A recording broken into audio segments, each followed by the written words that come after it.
Shakespeare. Yeah. It's a name that, evokes this, like, towering figure. Absolutely. Right, this cornerstone of Western culture, Yeah. But then when you actually try to, like, grab onto the man himself, Right. it's kind of like holding smoke. Right. Right? We have these, persistent questions, don't we? Yeah. About, like, who really wrote the plays? Was it Right. Bacon, or was it, Queen Elizabeth? Yeah. It's this compelling kind of enigma. Yeah. And what's so remarkable is that even with those questions of authorship, Right. the force of the plays themselves Right. remains undiminished.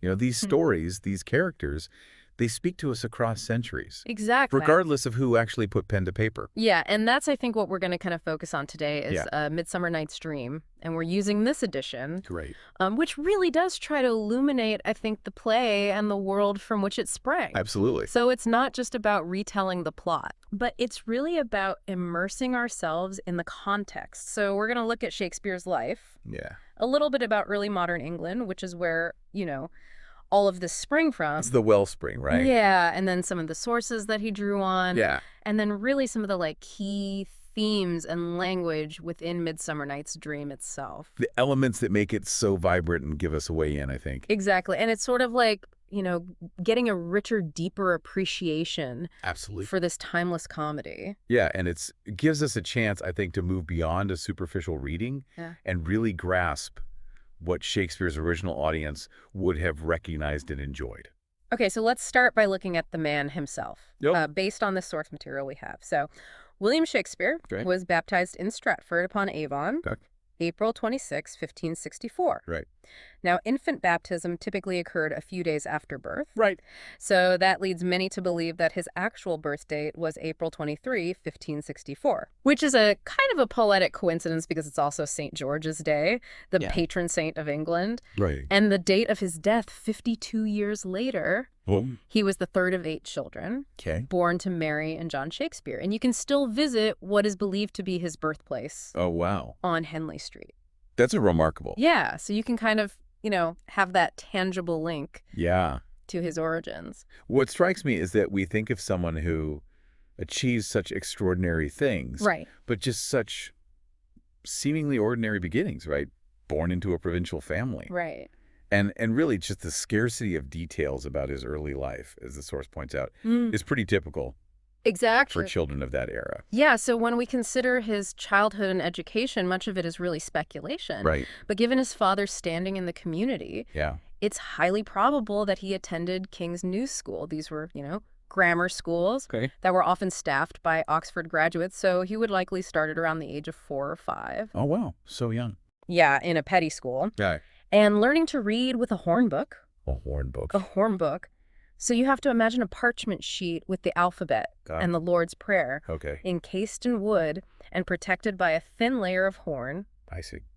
And then after a couple of years there, he would move on to grammar school. Okay. And imagine these long days, likely from dawn until dusk. Oh, my goodness. With minimal holidays. Oh, wow. And the curriculum was heavily weighted towards Latin. Interesting. Involving, recitation and the study of classical Roman authors like Ovid, Seneca, Horace. So really steeped in the classics, even at that age. Yeah, and you can see echoes of these classical influences in his later work. Of course. So he probably also gained some rudimentary Greek in his later grammar school years. Okay. But the main focus was Latin. I see. So he had a strong foundation in these stories and this rhetoric, even though he didn't go to university. Right, exactly. And this is something that brings to mind that famous Ben Jonson quote, where he says, that Shakespeare had small Latin and less Greek. Right, right. And it's important to remember that Ben Jonson was not saying that he was illiterate. Right. Right, but he was just saying that he didn't go to university. He didn't have that formal training. Right, where he would have received a more comprehensive training in those classical languages. Yeah, it speaks to his innate talent and perhaps a more, self-directed path. Exactly. To his remarkable achievements. Yeah, so as Shakespeare transitions into adulthood, we get a little bit clearer picture.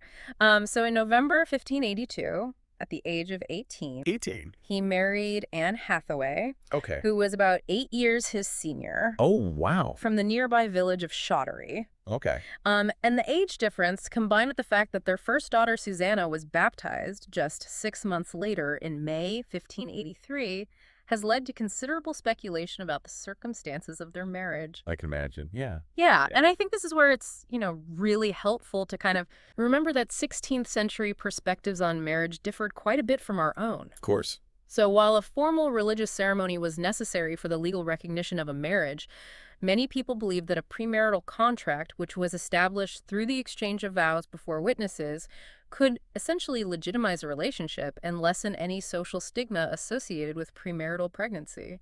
Interesting. So it was a different set of social norms and expectations. Right, exactly. And Shakespeare even reflects these accepted practices in his own plays sometimes. That's fascinating.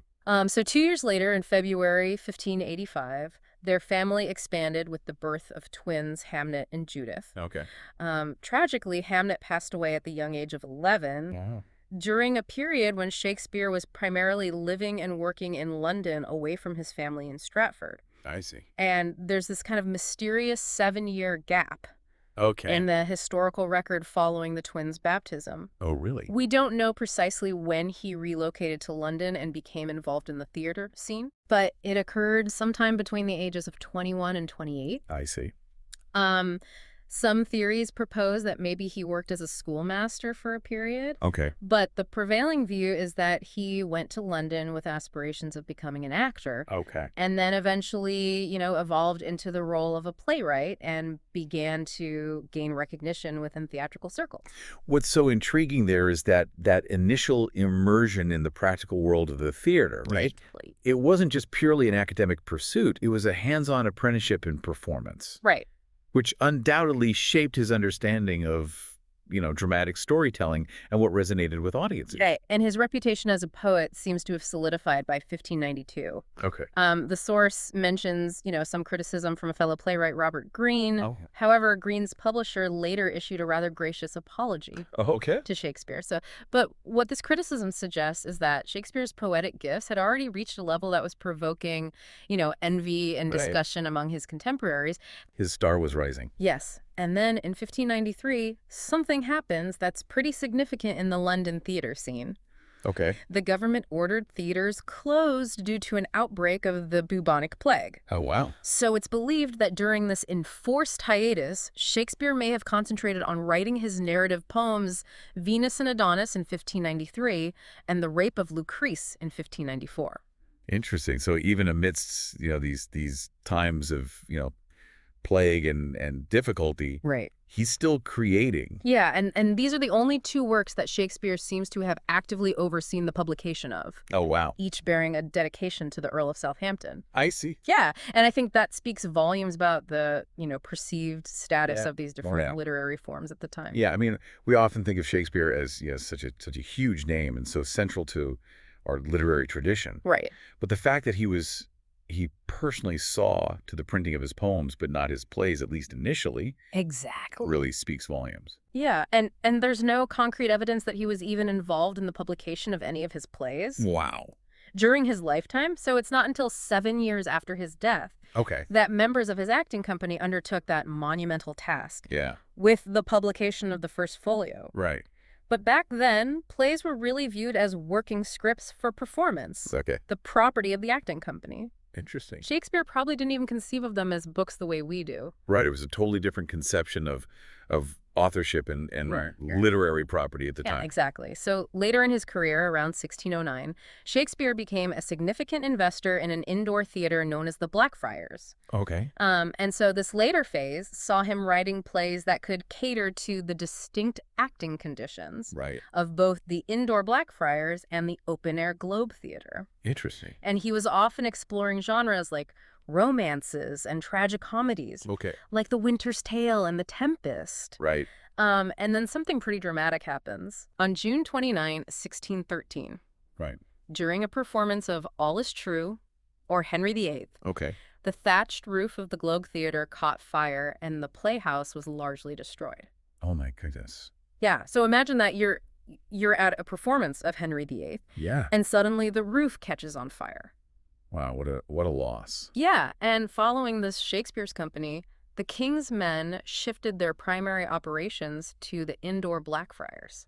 I see. Yeah, and it's fascinating to think how, this changing theatrical landscape might have influenced the types of plays he was writing. Absolutely. In his later years. Yeah, favoring perhaps the more intimate setting exactly. of the indoor theater.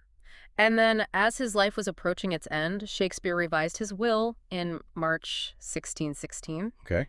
And it's interesting because his will makes no specific mention of books or theatrical manuscripts, which again suggests maybe the limited importance he attached to these printed versions. Yeah. And they were seen more as company assets than as, his personal property. Right, exactly. And he passed away on April 23, 1616. Okay. 7 years after his death, John Heminges and Henry Condell, fellow members of the King's Men, took it upon themselves to publish his collected works. Wow. In this magnificent first folio. Right. And in their preface, they mentioned their desire to provide more accurate versions compared to some of the earlier, sometimes unreliable quarto editions. I see. And so this first folio contained 36 plays. Wow. And scholars, generally include Pericles and the two noble kinsmen in the complete works. Right. And this publication was really pivotal in cementing Shakespeare's reputation, not just as England's national poet, but as an enduring, literary giant. Yeah, it really transitioned those plays from the ephemeral realm of performance into the permanent sphere of literature. Yeah, and ensuring their survival and their continued study. Absolutely. And we have that wonderful quote from Ben Jonson in the first folio. He was not of an age, but for all time. Yes, it's so true. And it's prophetic, right? Yeah.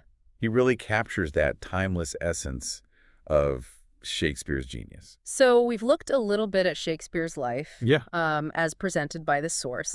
But now let's kind of turn our attention to the world of early modern England, which is really the context that profoundly shaped A Midsummer Night's Dream. Yeah, a really rich and complex context. Exactly. And this period is often referred to as the English Renaissance. Right. And it was a time of, immense rebirth, a flourishing of arts, literature, scientific inquiry, political thought. Right. And a lot of this was drawing inspiration from classical Greek and Roman ideals. It's so crucial to understand that broader historical context. Because while Shakespeare's insights into human nature, I think, have this kind of timeless quality, his plays were very much products of their specific cultural moment. Exactly. So to really appreciate those nuances, we have to sort of, put ourselves back in time a little bit and consider the intellectual, religious, political, social currents of his time. Exactly. And one of the first things that often strikes modern readers is the language itself. Yes. Early modern English. Right. You encounter pronouns like thou, thee, and thy. Yeah. Which can sound a little archaic to our ears. A little bit. And Shakespeare, like many playwrights of his era, really loved wordplay, particularly puns. Oh, yeah, the puns. Words with multiple meanings. Right, right. And the source points out that these puns weren't just for comedic effect. They often served to highlight those subtle discrepancies between outward appearances. Oh, interesting. And, deeper hidden truths. So it's not just, sort of surface level humor. Right. It's really getting at something deeper about the way language works. Yeah, and the language itself, I think, reflects a different mode of thinking. Right. And a different set of social interactions. So the formal and informal use of pronouns, for example, conveyed, social standing and intimacy in ways that are less explicit in our language now. And that we don't even really think about today. Right. And the prevalence of verbal wit and wordplay really suggests a culture that highly valued, linguistic dexterity. Oh, absolutely. And intellectual agility. Yeah, they love to play with language. Exactly.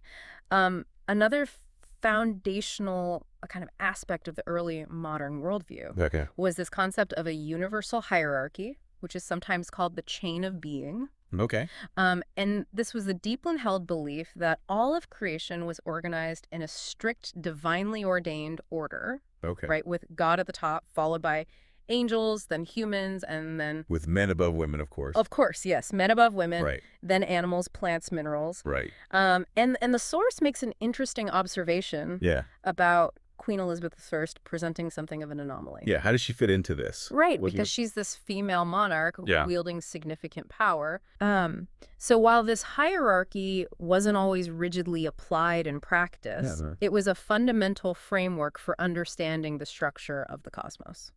I see. So it's how they understood their world. Right, and how they understood their society. And it's interesting to think about how Midsummer Night's Dream both reflects and kind of playfully subverts these expectations. Exactly. Particularly in the way that the fairy world operates. Right. And this hierarchical worldview also extended, I think, to the understanding of the physical body. Okay. So the prevailing theory of elements and humors posited that everything in the universe was composed of earth, air, water, and fire. Right. And each of these elements was associated with specific qualities. Like hot, cold, moist, and dry. Right, exactly.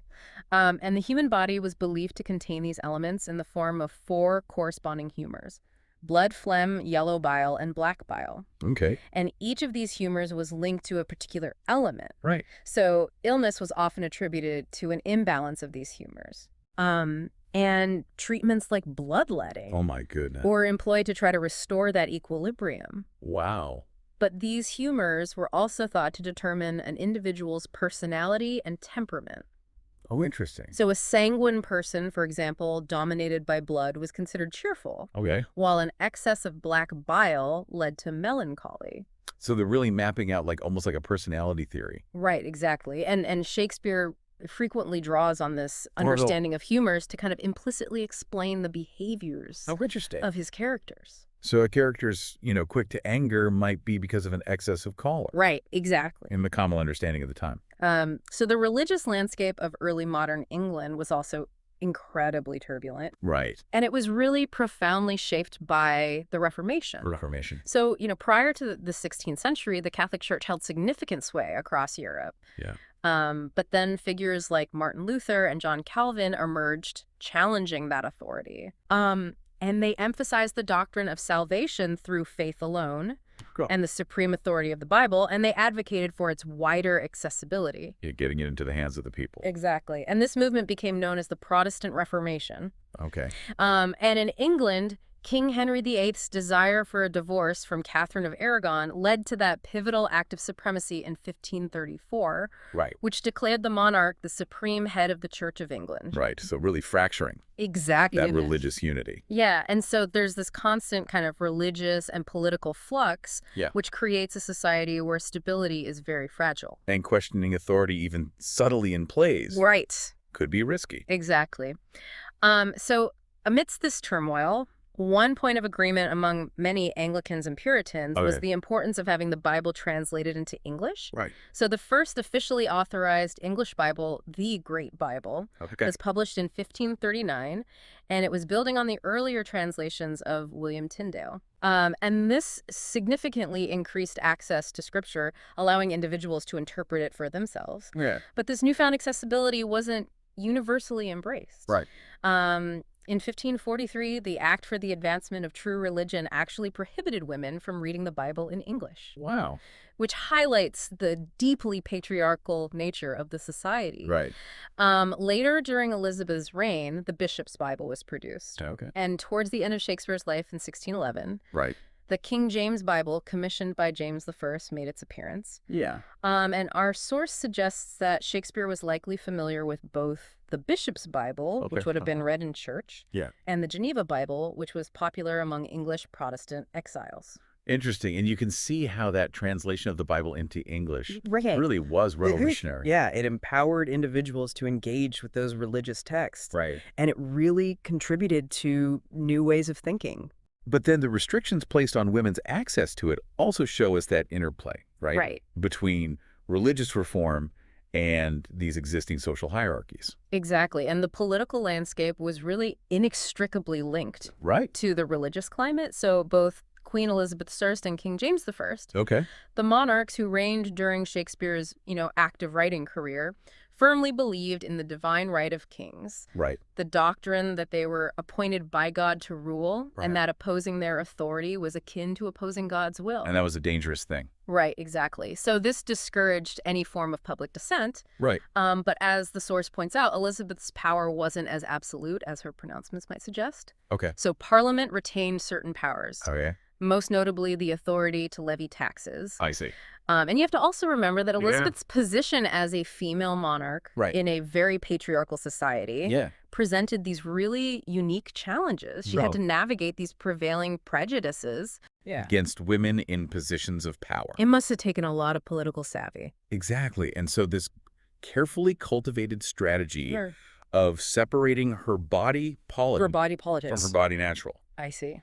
Essentially distinguishing, her symbolic role as queen from her physical identity as a woman was a very astute rhetorical maneuver. Very clever. Yeah. And her image as the Virgin Queen served this dual purpose of projecting an image of purity and also avoiding marriage. Right. So she maintains her independence. Exactly. And then upon Elizabeth's death in 1603, she designated James VI of Scotland, the son of her cousin Mary, Queen of Scots, as her successor, who then became James I of England. Right. And Elizabeth James was a firm believer in the divine right of kings. And he really sought to unify the kingdoms of Scotland and England. Right, bringing them together. Right. But deep-seated historical animosities existed between these two nations. Centuries of conflict. Right. And it led to significant anti-Scottish prejudice in England. I see. And Parliament ultimately denied his request to be formally titled King of Great Britain. So that transition from the Tudor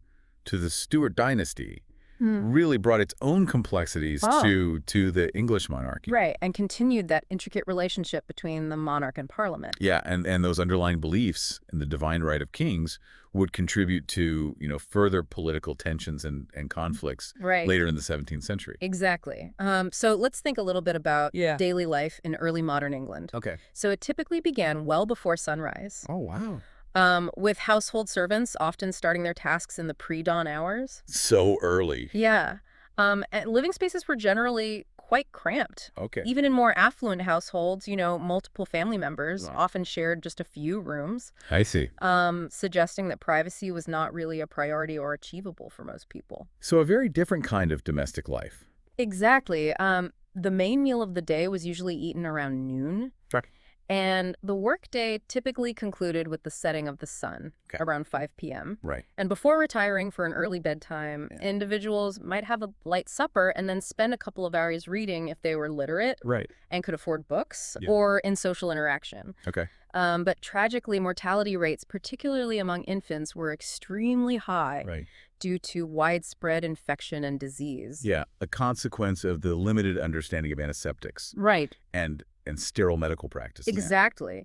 And outbreaks of the bubonic plague were also a recurring and devastating reality with significant epidemics throughout Shakespeare's lifetime. And so thinking about that constant threat of disease in Shakespeare's London, it makes you see how those themes of illusion and the fleeting nature of life might resonate more deeply with his audience. Exactly. And even maybe inform the dreamlike quality of the play. Absolutely. And these details, I think, really paint a vivid picture of a world that was far more vulnerable to, disease, operating on a very different daily rhythm. And social life. Compared to our own. Exactly. And the theater was an incredibly vital and popular form of entertainment within this culture. Of course. And it's fascinating how Shakespeare actually weaves the idea of theater into A Midsummer Night's Dream itself. Absolutely. Through the play within a play. Right. Which is not just a side plot, but a really clever device, I think, that he uses to explore that fundamental nature of appearance versus reality. This theme that permeates. So it's a central theme. Yeah, all dramatic art. Absolutely. And while historians have successfully reconstructed what the early modern playhouses like the Globe Theater would have looked like. We even have the modern reconstruction. Exactly. Much of the detail about how plays were actually staged has been lost. We have to kind of use our imagination. Yeah, and rely on the very sparse stage directions found in those surviving play manuscripts. But I think this very lack of prescriptive detail has afforded modern directors and actors a huge degree of creative interpretation. So it's an opportunity in some ways to really make it your own. Yeah, and the theater at that time was this dynamic and accessible form of popular entertainment. Absolutely. Attracting a wide spectrum of social classes. Walks of life. Right, and the play within a play allows for this form of meta-theatrical commentary, where the audience is invited to contemplate the very nature of performance. Illusion versus reality. That relationship between art and life. It's so self-aware. Exactly. finally, we have to consider the printing press, which played a really crucial role in preserving a lot of these plays, including Shakespeare's. Absolutely. So books were produced by printing on these large sheets of paper that were then folded multiple times to create the desired format. Okay. So a folio sheet was folded once, Okay. a quarto 4 times, Right. an octavo 8 times. I see. And printing was done one side of the paper at a time. Okay. So printers had to work on multiple non-sequential pages simultaneously. Wow, that's complicated. Yeah, and compositors would manually set the type, Right. which was prone to errors. Of course, yeah. Some of which might be caught by proofreaders and corrected during the printing process, resulting in what are known as stop press corrections. Right. And because paper was so expensive, even sheets containing errors Oh, wow. might still be sold. They couldn't be too picky. Right. And the printing of dramatic works wasn't standardized. Okay. So many early editions of Shakespeare's plays appeared in the quarto format, Right. which scholars once dismissed as corrupt. Corrupt. But the precise relationship between these printed texts and the actual performances on stage remains a subject of ongoing debate. Oh, so we don't really know which ones are the most accurate. Right, exactly. And it's interesting because these different formats really existed because of the cost of printing different types of texts. So the quartos were cheaper. Right, exactly. And the folios. And the advent of the printing press did democratize access to literature to some extent. Yeah. But books were still expensive for the majority of the population. Absolutely. And so those textual variations that we find between different early editions of Shakespeare's plays are a direct result of those printing practices of the time.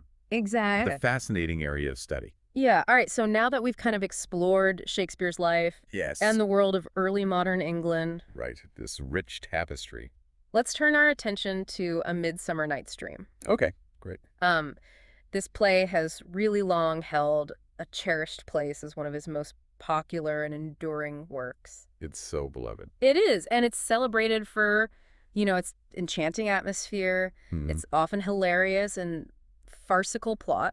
A wonderful play within a play. Right. And its overarching sense of joy and magic and celebration. And reconciliation. Exactly. It was likely first performed around 1595 or 1596. Okay. And some scholars speculate that it might have even been commissioned for a grand wedding celebration. Oh, wow. Perhaps the wedding of Elizabeth Cary and Thomas Berkeley in 1596. Okay. Or Elizabeth Vere and the Earl of Derby in 1595. Expert